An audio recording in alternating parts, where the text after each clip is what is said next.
En este momento, mientras estamos hablando acá, con muy poca cobertura mediática, casi nula, se están realizando asambleas en un montón de barrios pobres, organizadas por un montón de movimientos sociales distintos, para evaluar una mega marcha la semana que viene, el próximo miércoles, que alienta Juan Grabois.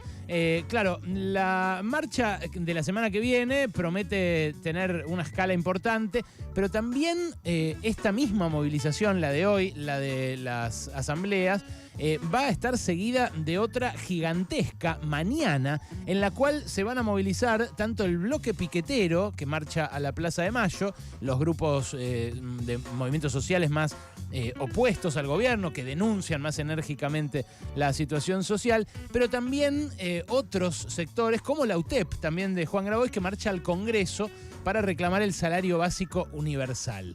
Estuve hablando con distintos especialistas respecto al salario básico universal. Hablé, por ejemplo, con Daniel Kotzer, a quien seguro vamos a entrevistar en estos días. Él ideó, creó y desplegó el plan Jefas y Jefes, que en la época de Eduardo Duhalde llegó a cubrir a más de 2 millones de personas que estaban desocupadas cuando arrancó el gobierno de Duhalde, cuando terminó el de la Rúa.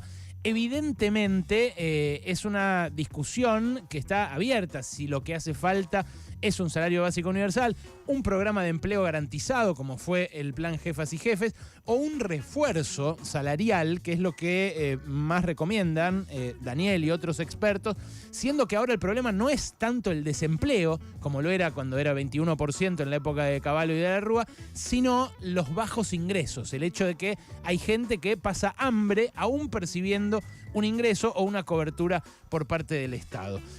La verdad es que la situación social es dramática. Dramática. Después de la pandemia empeoró brutalmente a caballo de, primero, la salida de la pandemia, que desacomodó un montón de esquemas productivos, pero después a caballo también de la guerra, que hizo subir el precio de los alimentos y de la energía. Y ayer lo puso muy de manifiesto, de manera muy a flor de piel, muy en carne viva, Nacho Levi, el referente de La Garganta Poderosa, que ustedes saben, Alberto Fernández confundió, dijo La Garganta Profunda, pero que en definitiva eso a mucha gente les recordó la existencia de esta organización, que es muy grosa, que hace en los barrios algo, para mí, único, que es, además de tratar de llevar comida, tratar de llevar cultura. Instalaron una redacción de un diario, armaron un polideportivo ahí en la villa de Zabaleta. Y mirá lo que me contaba Nacho anoche en Brotes Verdes. Hay una realidad que es realmente preocupante en carne viva en los barrios populares, en el último escalón de la pirámide económica, y que no asoma en las discusiones de la Realpolitik. Nos parece que hay que poder poner esa realidad arriba de la mesa para que la política discuta con la realidad y no con la política. Los fundamentos del salario básico universal están ahí, en esa realidad que por A o por B, o por el juego a la derecha o por la derecha en sí misma, terminamos poniendo detrás de escena. Ahí, abajo de esa basura, ahí están los fundamentos del salario básico universal. No es una discusión entre cabezones de la política. No es algo que va en detrimento del laburante que está del otro lado, quien está enfrentado partidariamente. Esto nos interpela como sociedad. Cuando él dice abajo de esa basura, se refiere al barrio El Vertedero, que es un barrio que está en las afueras de Paraná, la capital de Entre Ríos, donde 300 familias se turnan para ir a buscar en la basura que depositan todos los días los camiones municipales su comida. ¿Ok? O sea, 300 familias van ahí, sacan algunas cosas que venden, cartonean, pero sobre todo sacan su sustento, su comida, comen de la basura. Ese barrio, El Vertedero, es réplica de miles de barrios a nivel nacional, pero tiene una particularidad: creció 40% desde antes de la pandemia. O sea, la gente que se vio empujada a comer de la basura en ese lugar, en Paraná, la capital de Entre Ríos, es 40% más que la que había antes. Es una realidad que se repite en todas partes, porque hay 4 millones de indigentes en la Argentina, 4 millones de personas a las que no les alcanza para comer, que a pesar de percibir la asignación por hijo, a pesar de que, bueno, en algunos casos algunos municipios arbitran distintas formas de bolsones, de asistencia y demás, saltean comidas. No comen, no perciben las calorías suficientes para que el cuerpo se desarrolle. Y eso, que es un 10% de la población, es un mayor porcentaje en los niños, del mismo modo que la pobreza es mayor en los niños. Entonces pasa lo que muchas veces hablamos en este espacio, que es que nuestros hijos van a vivir en un país donde más de la mitad de la población fue pobre de chica. Con suerte va a ser esa la realidad, porque eso es si consiguen salir de la pobreza a lo largo de su vida. Esta semana me entrevistaron para un documental que está haciendo sobre la deuda Rudolf Herzog, que es el hijo del gran cineasta Werner Herzog y a su vez un gran documentalista alemán. Me preguntaba sobre la deuda y me entrevistó ahí en Puerto Madero, porque ahí está la fragata Sarmiento, que es parecida a la fragata Libertad, que embargaron en su momento. En fin, yo estaba hablando de la deuda y le dije que Argentina tenía mucha gente pobre. Y me dijo, pero no es un país pobre, mirá atrás tuyo. Y me mostró los rascacielos de Puerto Madero. Entonces le digo, claro, Argentina es cierto, no es un país pobre, es un país muy desigual. Así es toda Latinoamérica, pero Argentina no estaba acostumbrada a esa desintegración social hasta hace 40 años o un poquito más, cuando la dictadura impuso su modelo a sangre y fuego. Estaba acostumbrada a tasas de pobreza del 5%, del 10%, tasas de pobreza que no tienen nada que ver con las que después se normalizaron, a pesar de que Menem mejoró un poquito de la hiperinflación de Alfonsín, de que Kirchner y Cristina mejoraron un poquito del crack de la convertibilidad. Cada crisis nos deja en un escalón más bajo.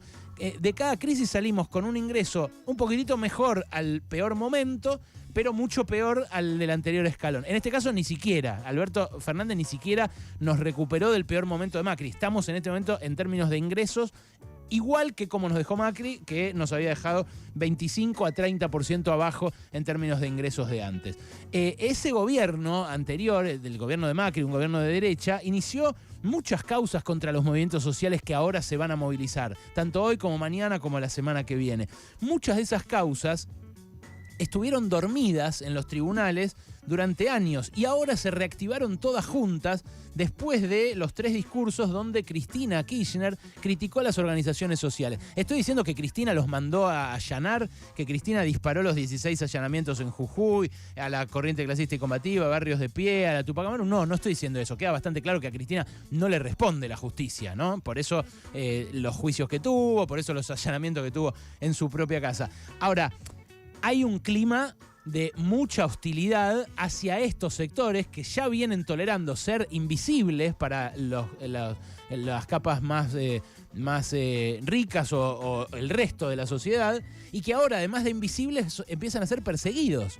Porque esos allanamientos se suman a las causas que abrieron en Chubut contra militantes sociales, acá en la ciudad contra otros militantes del MTE de Grabois por supuestamente cobrarles amanteros.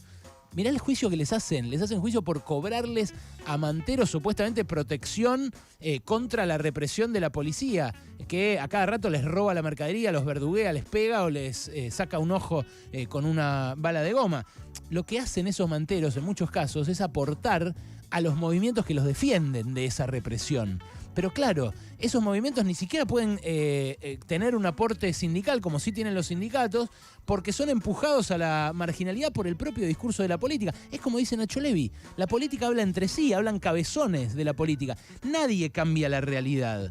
Y estos aprietes contra los movimientos sociales, este discurso en los medios en los cuales todo el mundo habla mal de los gerentes de la pobreza, de los tercerizadores de la ayuda social, lo que hace es calentar un peligroso caldo de cultivo en vísperas de estas movilizaciones, porque pasó en 2002 ya que gigantescas movilizaciones sitiaron la ciudad de Buenos Aires, pusieron en evidencia a esos pobres que los demás muchas veces elegimos no ver, y los terminaron matando, los cagaron matando. Los mató Duhalde, los mató la CIDE de Carlos Rodríguez de ese momento, los mató Juanjo Álvarez, los mató la bonaerense de Felipe Solá, los mató Aníbal Fernández también como funcionario del gobierno de ese momento.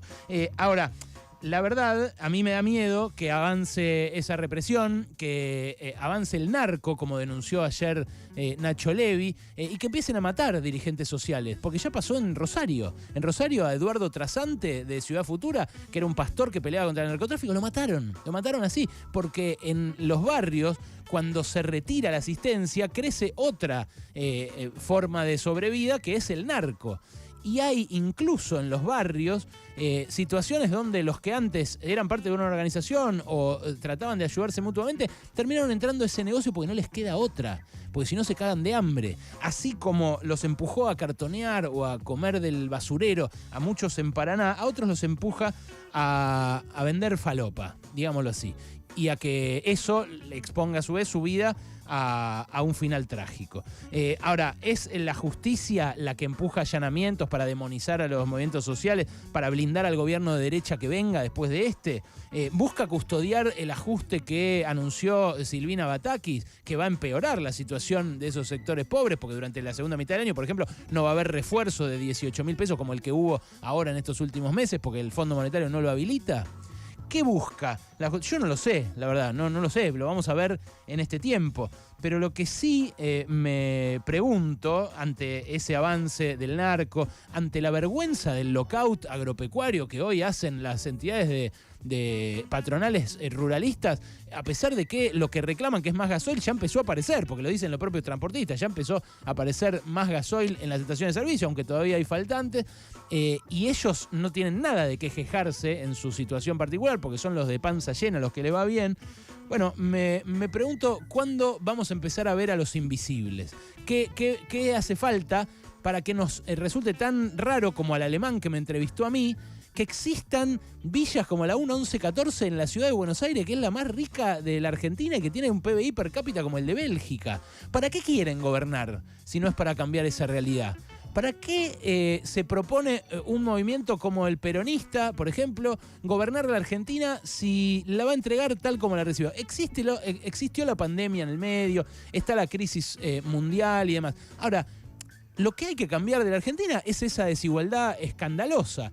La derecha no lo va a cambiar. En la Argentina los sectores populares se sienten representados por el peronismo y me imagino yo a un montón de gente escuchándola a Batakis anunciar el ajuste que anunció y diciendo, como decía Nanni Moretti en Aprile, en la película esa de hace como 30 años, que lo miraba a Máximo D'Alema a discutir con Berlusconi, y decía algo de izquierda, D'Alema, por lo menos decía algo cívico, decía algo, por lo menos. Bueno, me imagino gente gritándole al televisor, diciéndole a Batakis, decía algo peronista, Batakis, por lo menos decía algo de coraje cívico, algo que nos haga pensar que ustedes quieren gobernar para suturar esa fractura que divide a esta sociedad y que la verdad que la está hiriendo para siempre.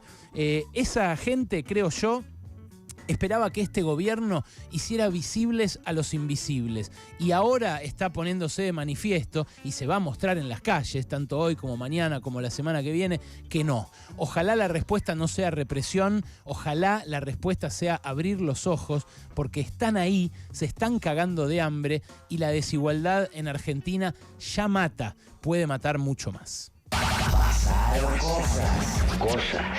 Hasta las 16 con Alejandro Berkovich.